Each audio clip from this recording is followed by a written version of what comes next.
Boa noite para todos.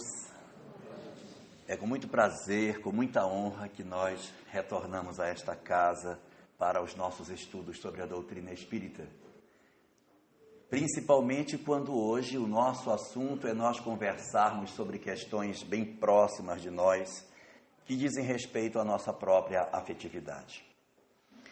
Asseveram as obras espíritas que Deus, o nosso Criador, ao promover a criação de tudo aquilo que compõe o universo que nós conhecemos, Ele colocou a assinatura sua na sua obra para que nós pudéssemos reconhecer que Deus era o autor de tudo aquilo que havia sido criado. A assinatura do Senhor, portanto, se encontra dentro de cada um de nós. E esta assinatura nada mais é do que o dom de amar. Se Deus, como assim asseveram todas as religiões e o Espiritismo também, se Deus é o amor, a sua essência é o amor. E ao constituir a sua obra e ao assinar a sua criação, Ele depositou dentro de nós um potencial de amor que todos detemos e que é a nossa bússola na direção do caminho para a felicidade.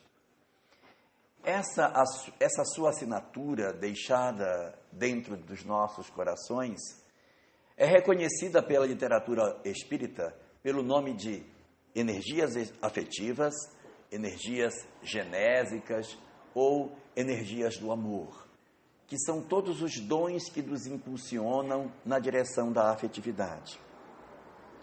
No dizer dos espíritos, todos nós fomos dotados dessa energia que nos indica que nós devemos, tanto quanto nos seja possível, exercitar o amor nas nossas vidas, porque existe nas nossas almas um dínamo de amor que nos impulsiona na direção de vivenciarmos esse dom maravilhoso que Deus colocou dentro das nossas almas. É como se existisse dentro de cada um de nós uma usina de amor. E o que nós temos que fazer é dar destino à energia que é gerada dentro de cada um dos nossos corações. Então, o que fala o Espiritismo sobre isso? Ele diz que a nossa grande questão é descobrir como que a gente pode fazer para que essa energia afetiva ela curse dentro de nós. Existem, segundo a doutrina dos Espíritos, várias formas de nós vivenciarmos este amor. Uma delas é através da própria relação física, que é um instrumento para que essa energia afetiva ela curse de nós. É uma das expressões, mas não a única. Existem outras formas de se fazer com que essa energia de nós consiga encontrar destino. Ela irá sair de nós todas as vezes que nós nos sentirmos felizes, realizados, tivermos o prazer de fazer alguma coisa. Tudo aquilo que nós fazemos e que é feito com amor, que é feito com boa vontade, que é feito com carinho, é uma forma de nós escoarmos as nossas energias afetivas. Então, além das relações físicas que nós temos, há outras alternativas que nós podemos buscar. Por exemplo, a questão do afeto. Não necessariamente uma relação física em si, mas o afeto, quando feito com prazer, quando a gente cuida de alguém ou de algo com carinho, nós estamos aí também cursando as nossas energias afetivas.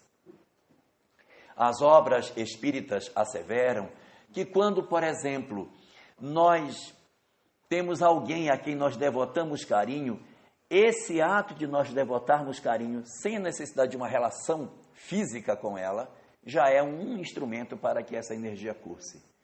Mas se eu não tenho alguém a quem devotar carinho, nós podemos transferir essas energias afetivas para outras formas de escoamento que não necessariamente que não necessariamente alguém em particular. Mas há pessoas que às vezes são sozinhas e cuidam de gatos, cuidam de cachorro, cuidam de planta. Quando você cuida de algo e você ama aquilo que você cuida, as suas energias afetivas também estão cursando da mesma forma. Há pessoas, por exemplo, que cuidam de plantas e a gente diz, nossa, fulana, mas que tipo de adubo que você coloca nessa sua planta, que ela cresce e flore? As minhas violetas não infloram assim como as suas. O que é que você põe? Amor.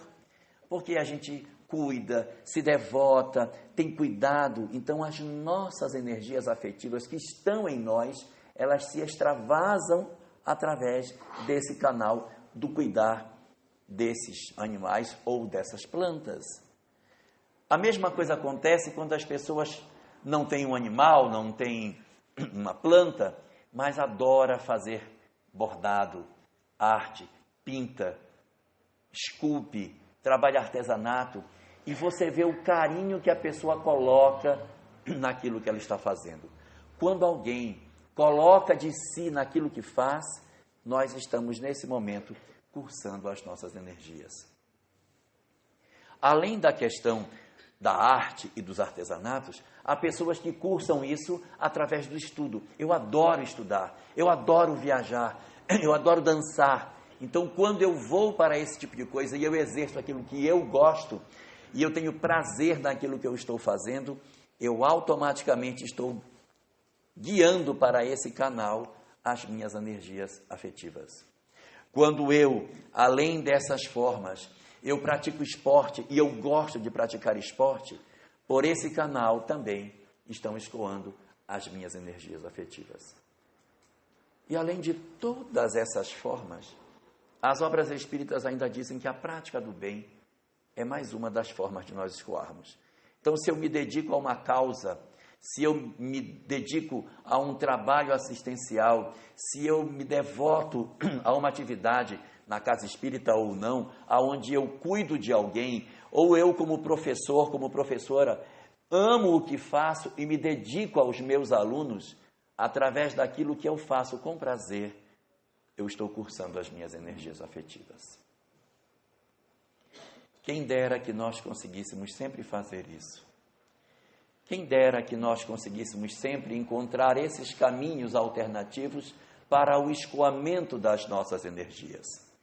O problema surge exatamente pelo fato de que, segundo a doutrina espírita, é mais comum para nós errarmos o caminho de saída do que acertar. Porque na nossa longa caminhada evolutiva, nós, espíritos na Terra, já cometemos delito em diversas áreas.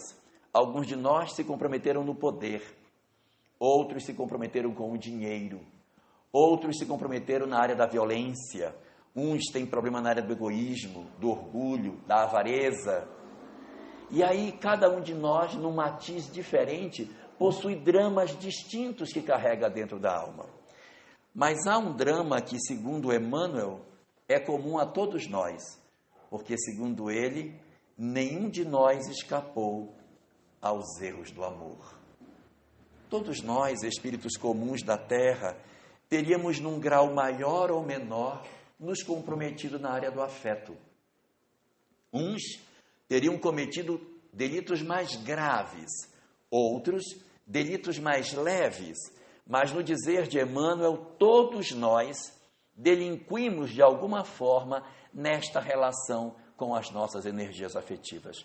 Ou nós enganamos, exploramos, ou se não enganamos, fomos enganados e nos magoamos e nos vingamos e odiamos e arrastamos por anos, séculos, ódio de alguém nessa questão afetiva. E isso é um problema que boa parte da nossa humanidade possui. Porque a energia afetiva, ela vai cursar através dos canais que nos deem prazer, naquilo que a gente se realiza fazendo. E tem vezes que nós não nos realizamos cuidando de alguém, cuidando de um animal, fazendo artesanato, praticando esporte, estudando, fazendo o bem. A gente cursa as nossas energias por outras vias menos felizes. Essas vias menos felizes, elas não nos geram felicidade, elas só nos geram dor. Mas, infelizmente, são muito mais comuns do que a gente imagina. É quando a gente realiza as nossas atividades na vida do campo afetivo sem que a gente perceba que nós estamos, na verdade, enveredando por um caminho tortuoso. Porque é importante que a gente observe quando se relaciona com alguém, se nós estamos nos relacionando com esse alguém, se faz sentido para o nosso progresso espiritual isso.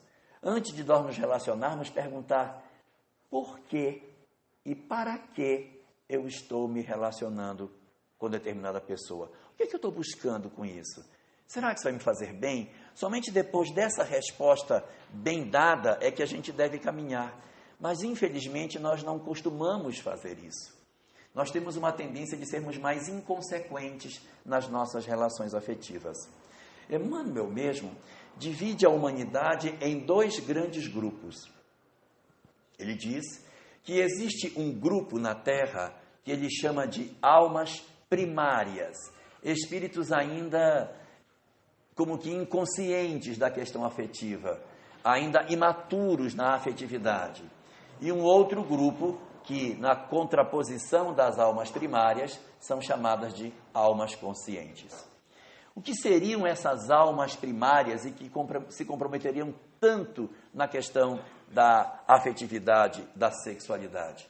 Seriam almas que possuem 4 características básicas. Primeira característica, elas escolhem os seus parceiros pelo físico e não pelos aspectos comportamentais, emocionais. Escolhem as pessoas pela estampa, do que opa, fulano, essa aqui é bonita, então vai valer a pena. Então escolhe a pessoa pelo físico. Primeira característica. Segunda característica, tem uma tendência a relacionamentos poligâmicos, ou seja, mantém mais de um relacionamento ao mesmo tempo. Está se relacionando com A, mas mantém ao mesmo tempo um relacionamento com B. Esta é a segunda. Terceira característica, além de serem pessoas que escolhem pelo físico e serem pessoas que estão bem vinculadas com a poligamia, a terceira característica é que seus relacionamentos são efêmeros. Eu estou hoje com fulano, amanhã não estou mais. Eu estava com ele, mas agora eu estou com aquele outro. E a gente troca de parceiro com muita rapidez. Além de ser poligâmico, ainda é fugaz. A cada semana descobre uma alma gêmea nova. Então, essa é uma terceira característica. E uma quarta característica, que eu não quero que ninguém grite bingo se tiver as 4, mas a quarta seria quando a gente não tem muito interesse pelas questões espirituais. São almas que não se interessam, não estou me referindo à religião, mas me referindo à questão da espiritualidade. Eles só se interessam pelas questões da Terra. Então, essas 4 características marcam as almas primárias e que têm muitos delitos cometidos exatamente pela inconsequência das suas relações. No outro lado, existem as almas conscientes, que são exatamente o oposto. Relacionamentos são prioritariamente pelo caráter, as relações são monogâmicas, são pessoas que procuram manter relacionamentos mais duradouros e têm um quê de espiritualidade. Então, isso seriam as almas do outro lado. E tem um exército em transição, migrando de alma primária para a condição de alma consciente. Quer dizer, tem 1 ou 2 características, mas ainda tem um pezinho preso lá atrás, não é? Já tem uma preocupação com espiritualidade, mantém relacionamentos monogâmicos, mas ainda escolhe o parceiro pela forma física, até porque ninguém é de ferro também, né, para escolher gente muito feinha, mas vai nessa transição tentando sair de uma condição para outra. E é esse fenômeno da transição das almas que promove em nós os equívocos e os enganos que a gente comete na área da afetividade. Emmanuel, então, se debruçando sobre essa questão, nos diz que existem alguns graves problemas que nós fazemos. Um deles é quando a gente tem um relacionamento com alguém, esse alguém rompe este relacionamento, e eu me sinto ferido ou ferida na perda do meu parceiro ou da minha parceira, e eu digo, miserável, pois a partir de agora eu vou te odiar com todas as forças, da minha alma. Por incrível que isso possa parecer, a gente sente prazer em fazer isso. Porque isso é uma estratégia de vingança. A gente fica gemendo pelos cantos para que as pessoas perguntem: fulano, o que é que você tem? Ah, foi ele que me largou, eu agora estou aqui jogada, a minha vida acabou, porque agora... E isso eu estou fazendo que é para provocar perturbação no outro, que é para as pessoas irem dizer: olha o que você fez com ela, coitada, precisa ver como ela está, a bichinha emagreceu, está acabada, volta para ela. Então, são estratégias de vinganças que a gente usa.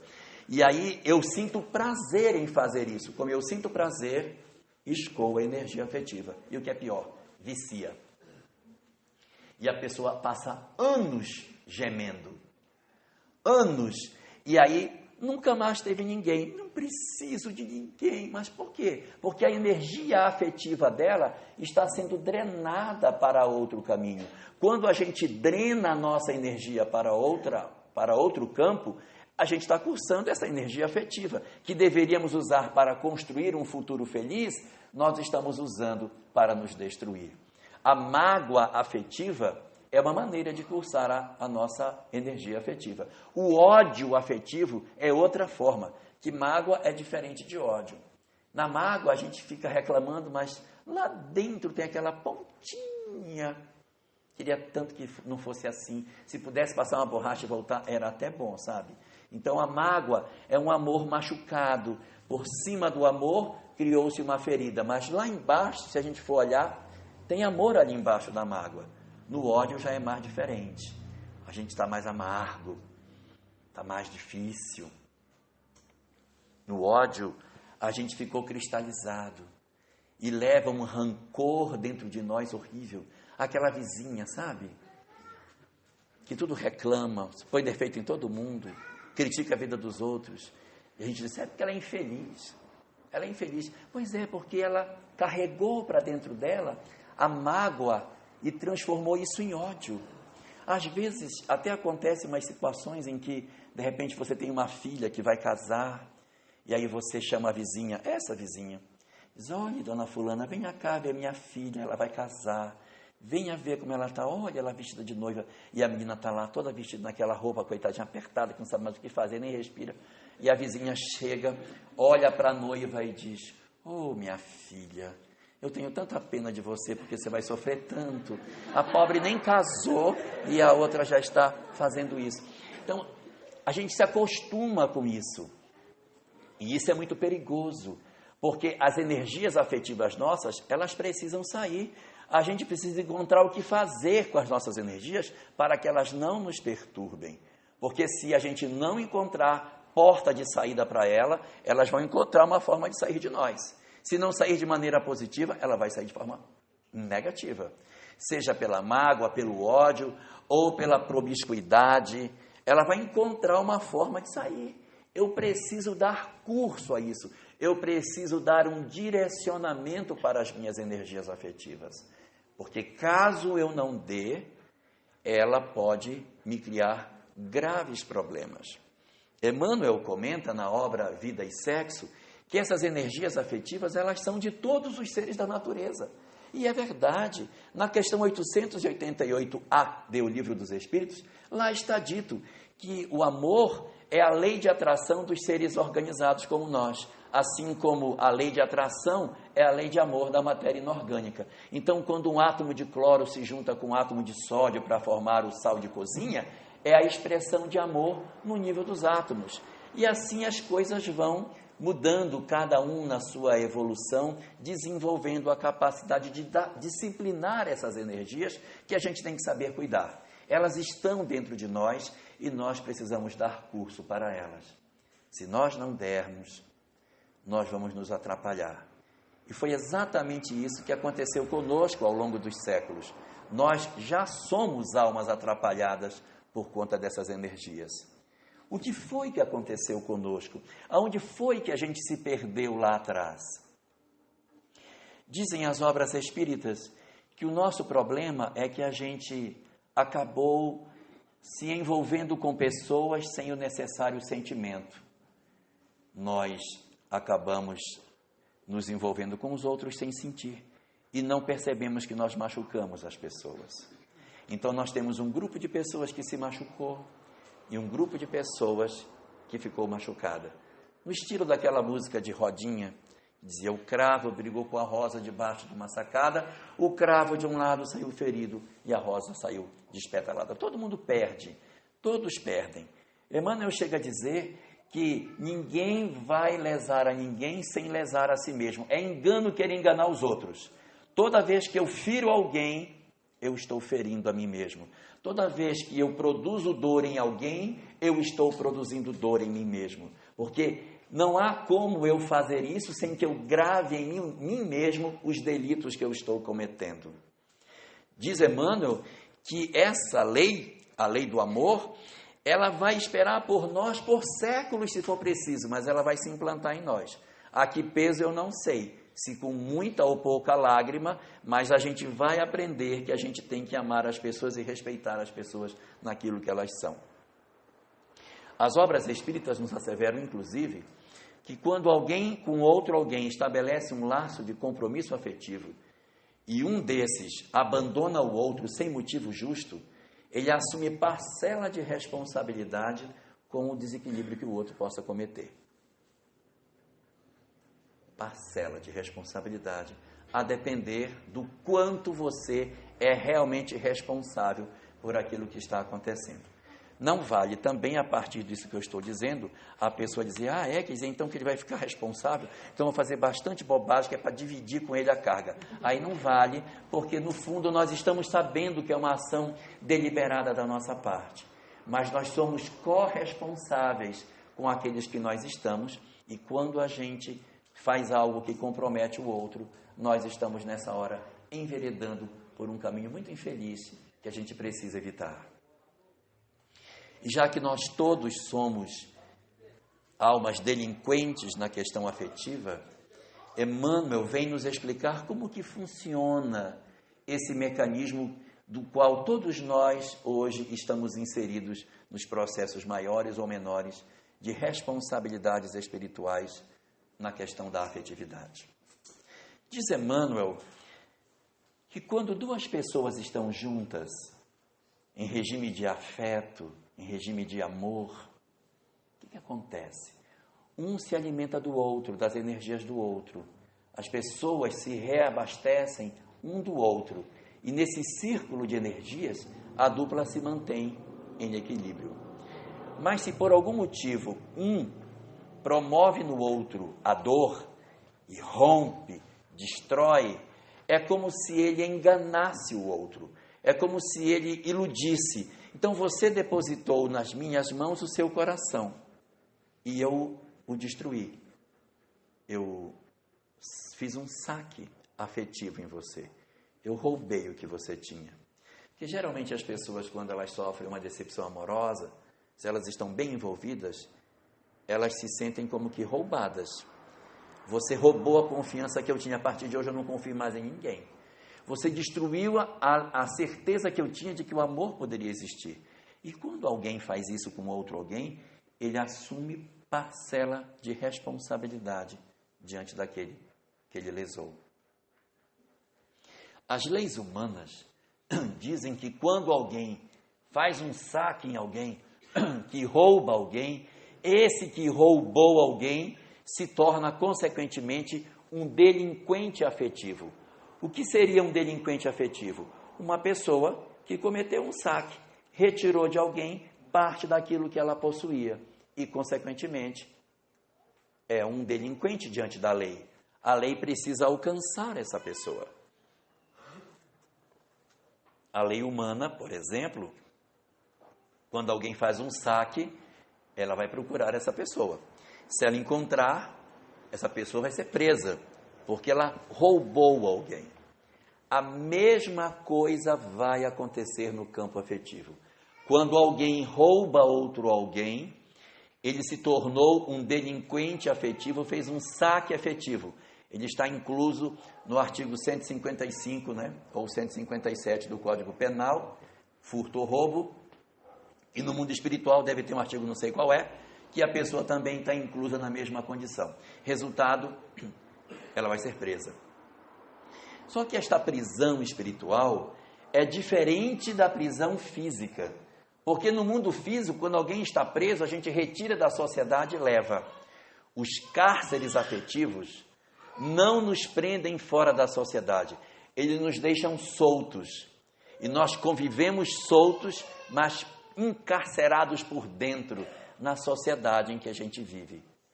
E se é verdade que todos nós delinquimos no campo do amor, todos nós somos almas encarceradas.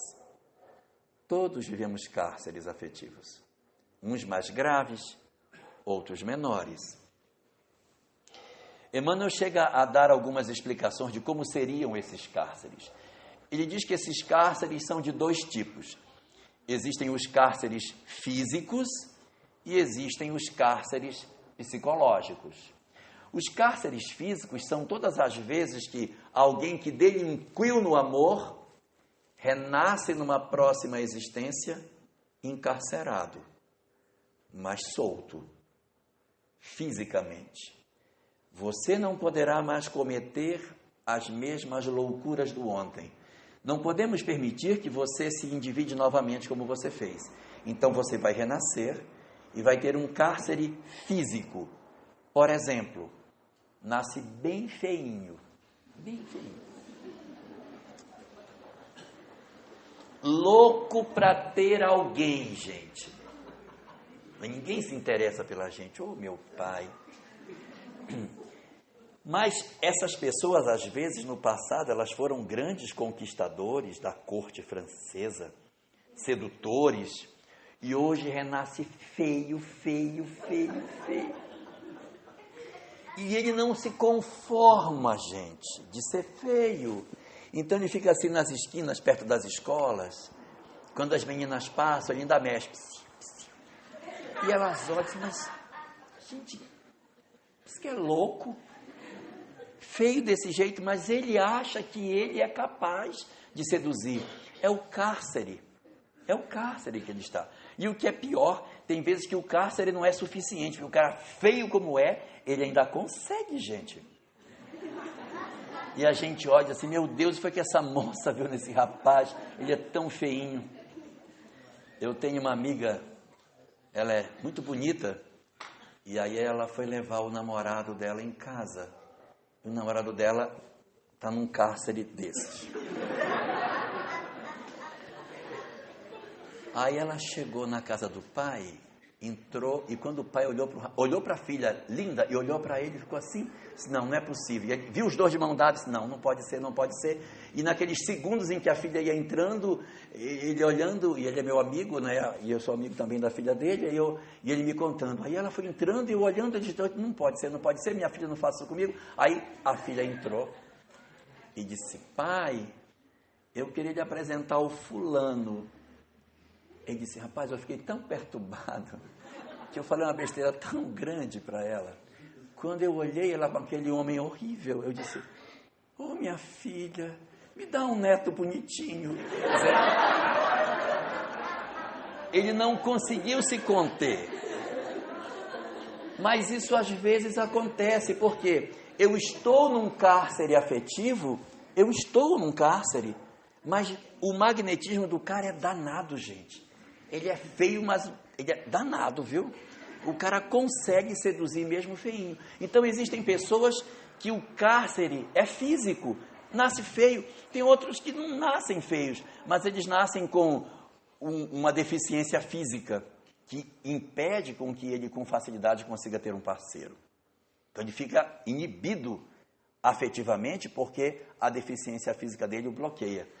E nasce com um sinal, uma mancha no rosto, uma característica que ele acha que é horrível, mas ninguém nem está percebendo isso. Nossa, não, ninguém vai gostar de mim porque eu tenho essa mancha. E isso é um instrumento para refreá-lo nas suas atividades afetivas. Então existem várias formas de você, de repente, enfrentar problemas físicos que refreiam a nossa afetividade, a nossa sexualidade, porque no passado eu delinqui e agora eu estou no cárcere. Mas eu estou solto na sociedade.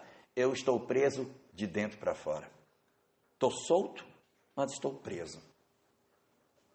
E existem outros de nós que estamos em outro tipo de cárcere, que são os cárceres psicológicos. Você olha para a pessoa, está ótima, gente. Uma pessoa bonita. Mas, coitado, o cárcere é psicológico. Tem uma depressão danada. É linda, mas deprime. Você diz, não, ninguém gosta de mim, mas eu amo você. Não, eu não acredito que você me ame. Não pode ser, eu sou uma pessoa muito chata, ninguém pode gostar de mim, você está mentindo, vai embora. Mas eu amo. Não, não ama não. Mamãe, mande ele embora, eu não quero.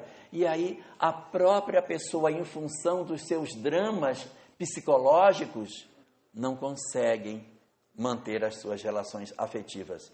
De outras vezes, nem é a depressão, nem é um sinal, nem é a feiura, nasceu pobre demais.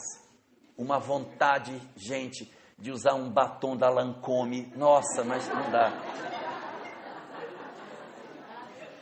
Não dá. Usa aquele rímel que borra tudo, escorre a maquiagem, não dá. Queria tanto ser diferente. Aí sai de casa com um sapato agulha dentro de um saco, dentro do ônibus, com uma rasteirinha. Aí quando chega na porta, troca, bota o sapato de salto alto. Não aceita carona até a porta de casa. Não, na esquina tá bom, daqui eu já vou, porque tem vergonha de mostrar onde mora. É um punhal cravado no peito. Uma vontade de ser diferente. Joga na loteria direto. Não ganha, gente. Não ganha. E aquela dificuldade são os nossos cárceres psicológicos. Eu queria muito ter uma experiência diferente, mas eu não tenho. Às vezes, foi uma mulher extremamente sedutora, uma mulher extremamente apaixonante, que gostava da noite. Minha filha, se você renascer de novo assim, vai ser muito complicado. Você vai nascer filha daquela família bem linda, numa religião bem rigorosa.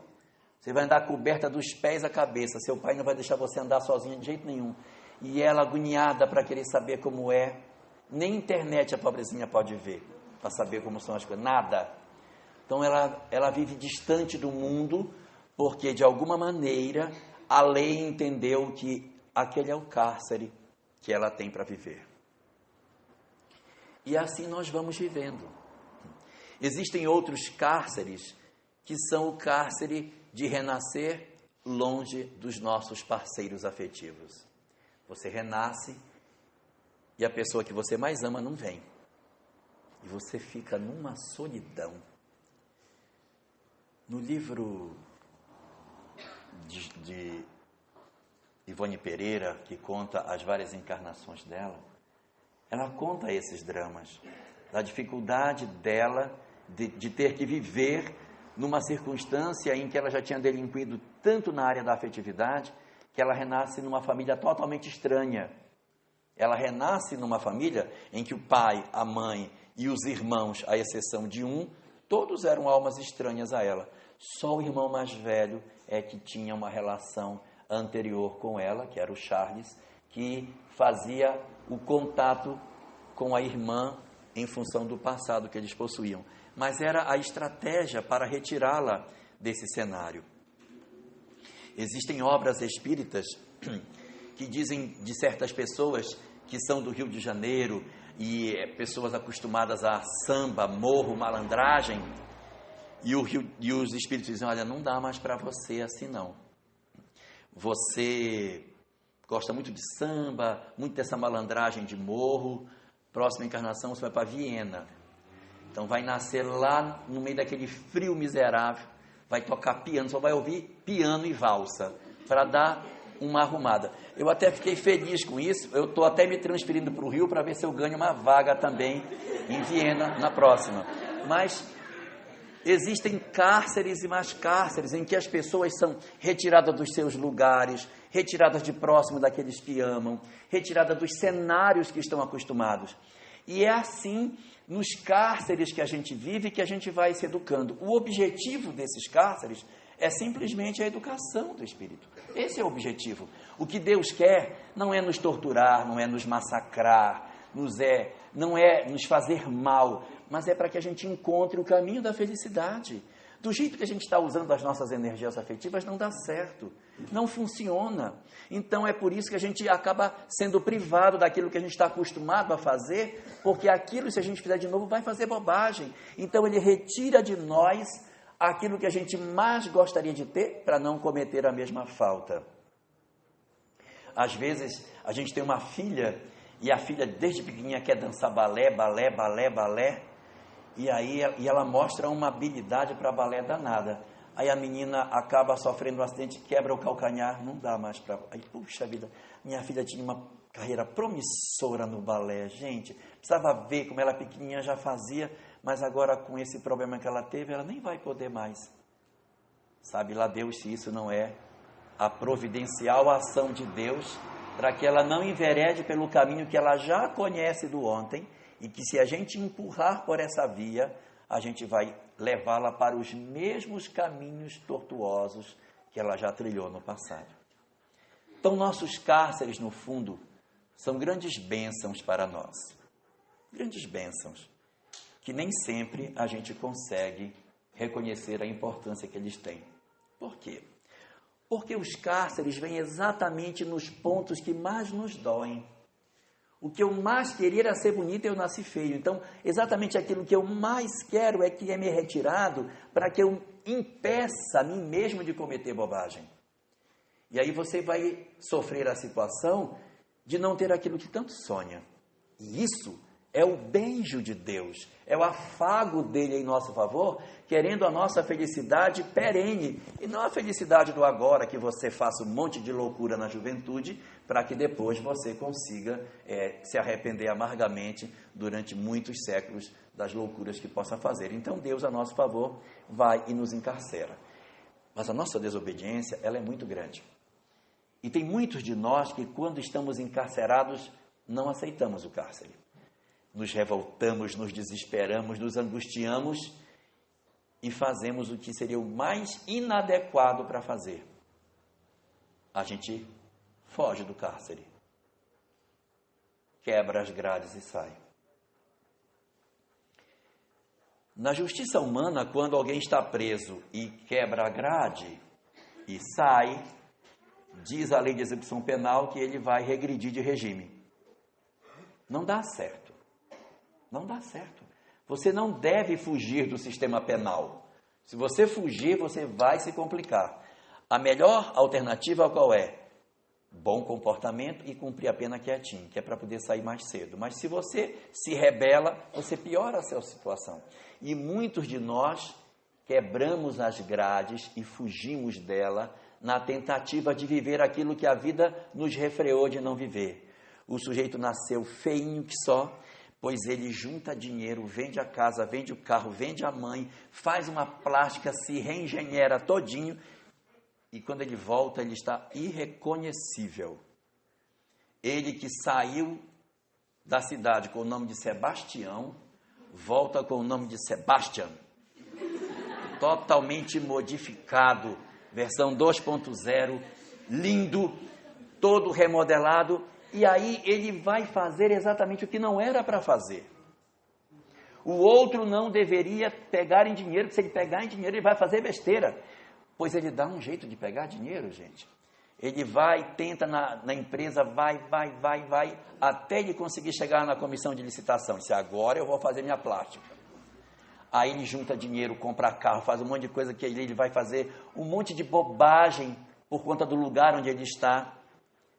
E quando você vê, o sujeito está fazendo de novo a mesma besteira. Esse é o problema. É a gente querer fugir do cárcere.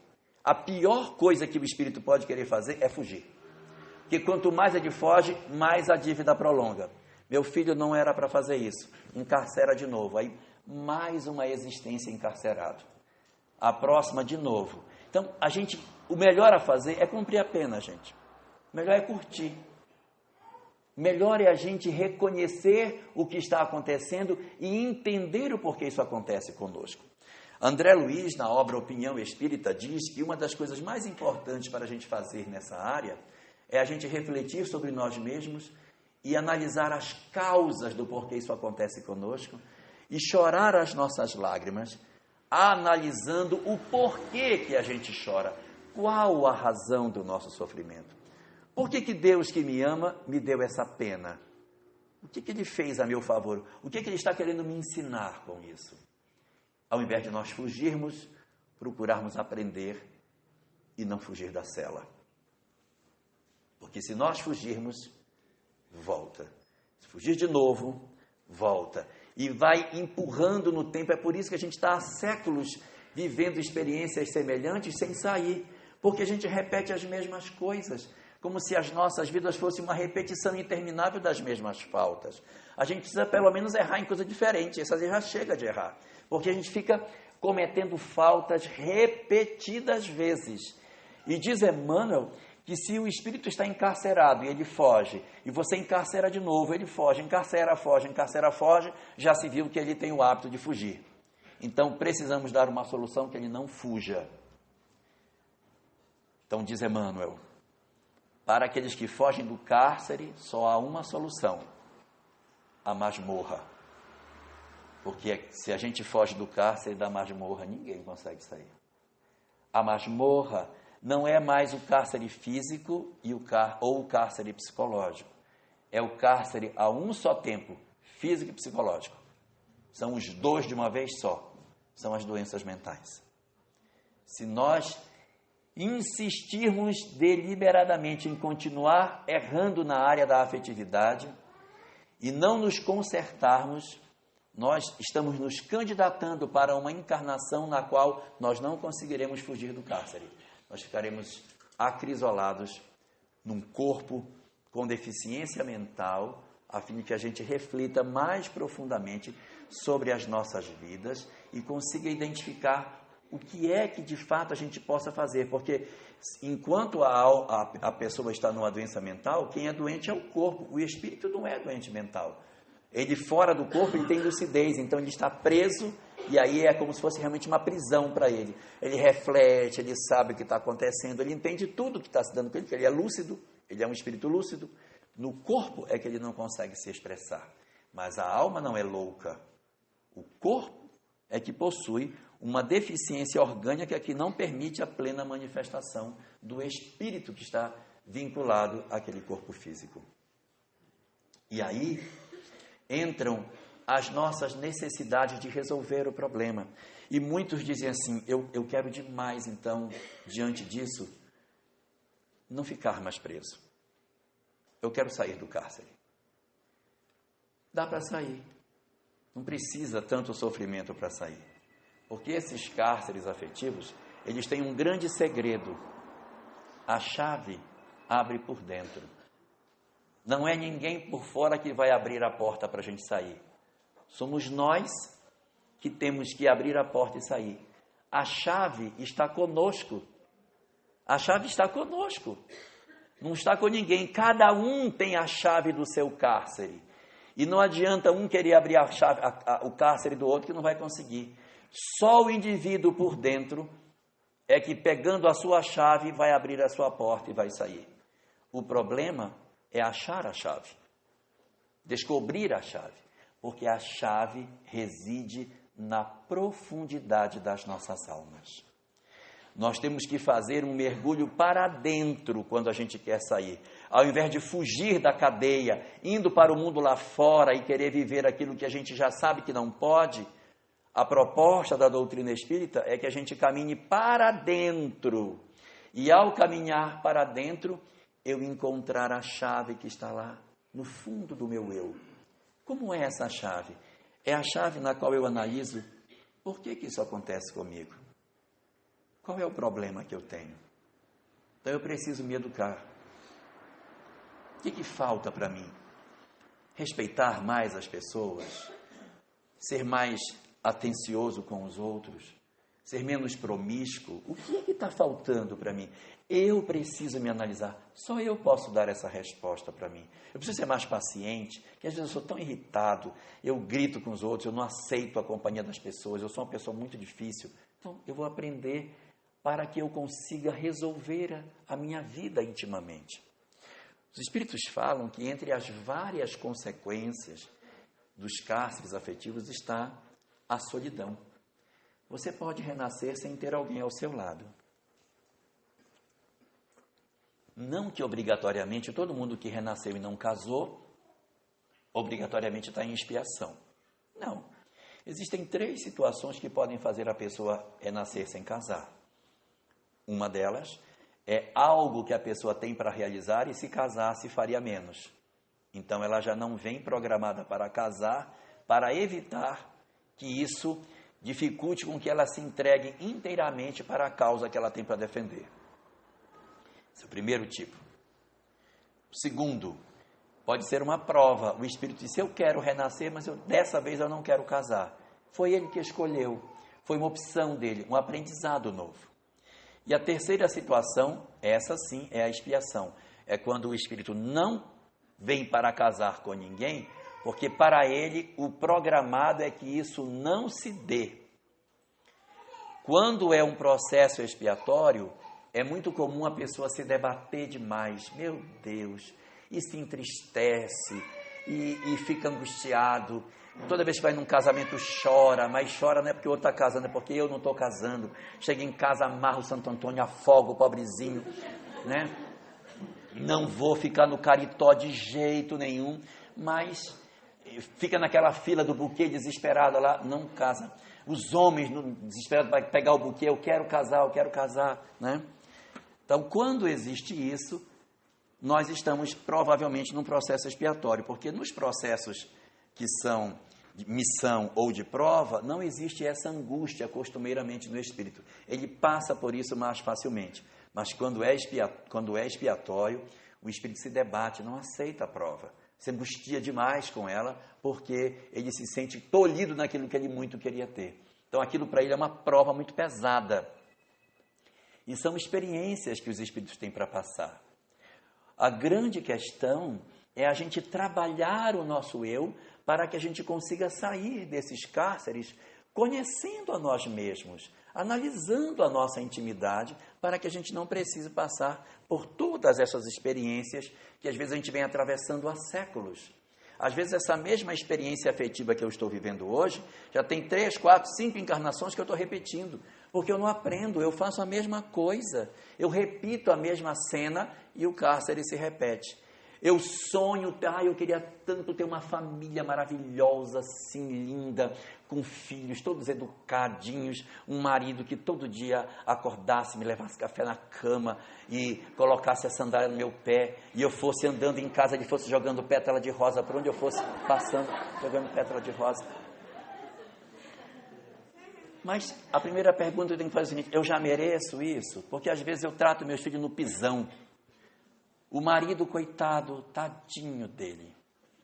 Eu vou nem falar o que faz com a sogra, mas às vezes o marido sofre tanto e a gente quer, porque quer ter uma família harmônica. Diz Emmanuel que é lícito a gente colher apenas daquilo que a gente plantou. Mas se eu não plantei, como é que eu quero colher, pelo amor de Deus?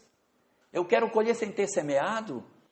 Nós temos que primeiro mostrar a Deus que a gente pode ter algo para a gente poder merecer.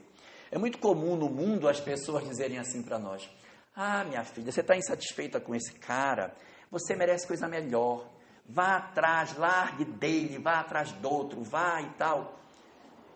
Você quer coisa melhor, vá atrás, largue. E a pessoa diz, mas é mesmo, eu mereço coisa melhor, então eu vou largar mesmo. Aí vai e larga o sujeito que tem os defeitos A, B e C, e pega outro que não tem os defeitos A, B e C, mas tem de D a Z tudinho. Mas pelo menos é um defeito novo. A melhor alternativa não é essa. O Espiritismo nos faz uma outra proposta. A proposta dele é assim, você não está satisfeito com o que você... não está satisfeito não. Então pronto, então mereça ter. Mereça ter. Em vez de dizer assim, vá atrás, mereça. Faça por onde Deus dizer, não, agora você está merecendo um marido bom. Porque a gente quer dizer assim, como você faz comigo, então eu vou fazer pior com você para mostrar que eu também sei ser mal. Aí a gente torna pior a nossa vida, porque ele me dá uma alfinetada, eu dou 3. E aí a vida vira um inferno. E a gente quer depois, eu queria muito, era um marido maravilhoso, mas então faça por onde merecer. Então se você quer, primeiro mereça. Estou falando isso para a mulher, mas vale para o marido também. Tá? Às vezes o marido chega em casa, não é? A mulher bate nele, chega bêbada e bate, ele chora. E aí ele quer se vingar. Não se vingue. Não se vingue. Mereça, porque a lei de Deus é assim. E o que eu estou falando eu não estou inventando. Jesus dizia: qual é o pai que dá uma pedra para um filho que pede um pão, ou que dá uma serpente para o filho que pede um peixe? Deus não vai nos dar uma serpente se nós merecermos o peixe. Então, primeiro eu preciso merecer o peixe, mas a gente quer ter a família harmônica sem antes ter necessariamente feito o bem que a gente deveria fazer. É esse o nosso problema, a gente quer inverter a lógica, quer merecer sem ter merecimento. Uai, como é que dá? Não tem como. A gente primeiro precisa merecer para depois ter. E aí, os nossos cárceres existem exatamente para isso, para que a gente consiga se libertar, para que a gente consiga ter relações mais felizes. Gente, ninguém casou para viver assim enlouquecido, irritado, com raiva, com ódio, fazendo voodoo um do outro. Não foi para isso que a gente casou. Eu, pelo menos, não conheço ninguém que tenha casado e disse: eu quero casar falando que eu quero ser muito infeliz com ele, eu quero chorar toda noite. Todo mundo casou para ser feliz, mas a gente parece que esqueceu disso e trata um aos outros de maneira amarga e prolonga o nosso processo de sofrimento, gerando relações afetivas dolorosas sem necessidade. As nossas energias afetivas, elas existem para que a gente use elas de maneira correta. Foi o erro equivocado que nos prendeu. Então agora tem que saber sair. E para saber sair tem que fazer o que não fez. Então, ou a gente obedece o que a lei nos determina e ama, faz o que tem que ser feito, ou a gente vai ficar preso lá dentro. Não tem como sair. Essas prisões espirituais, elas não são como as prisões da terra que tem tempo para acabar. O cara entra numa condicional, vai para casa, cumpriu 30 anos, cumpriu 12 e tal, entra com uma liminar. Não tem liminar, vai ficar até acabar a pena. E a pena quem vai dar sou eu mesmo, sou eu que vou me sentir absolvido e vou me libertar. Porque a lei de Deus está dentro de nós. Na assinatura que Deus colocou em nós, Ele colocou o amor, que é a sua própria lei. A lei de Deus é a assinatura do autor no canto do quadro. Então ela está dentro da gente. Na hora que eu entender isso e eu procurar viver essa lei, aí eu terei entendido realmente o que é para fazer. O ideal é que a gente nem vá preso. O ideal é que a gente saiba usar as nossas energias de maneira correta. Que a gente consiga usar as energias de maneira que a gente não se comprometa. E como é que a gente faz isso? A gente faz isso quando tudo que a gente for fazer, a gente fizer bem feito. Fazer com vontade, com prazer. Às vezes a gente faz as coisas com tanta má vontade, gente. Nossa, a mãe manda catar um arroz, que arroz mal catado. Minha filha, cate esse feijão. Pai do céu, antes não pedisse. Varra essa casa, a varrição é horrível. Então, se você tem algo para fazer, faz bem feito. Se é para lavar uma louça, lava com prazer. Se é para fazer uma coisa qualquer, faça com prazer. Faz tudo mal feito, pela metade, mal arrumado, uma preguiça.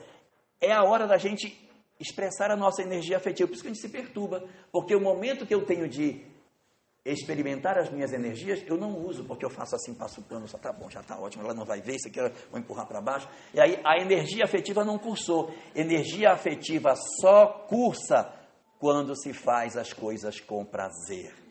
Só existe o momento da gente vivenciar a energia afetiva quando a gente ama o que está fazendo. Se eu fizer alguma coisa e o amor não tomar parte no que eu estou fazendo, as nossas energias não vão fazer parte desse fenômeno. E ela vai desembocar lá na frente. Eu não sei onde, mas vai. Porque é uma usina gerando energia, ela tem que sair. Então, as oportunidades que você tiver para fazer, usa. Às vezes você é um funcionário público, trabalha numa recepção de um órgão e fica sentado ali naquela mesa lá na frente, a pessoa chega, queria falar com fulano de tal. Terceira porta à direita.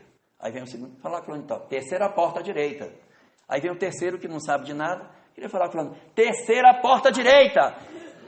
A oportunidade que você tem de você tratar bem as pessoas, de você cursar a energia, não cursa.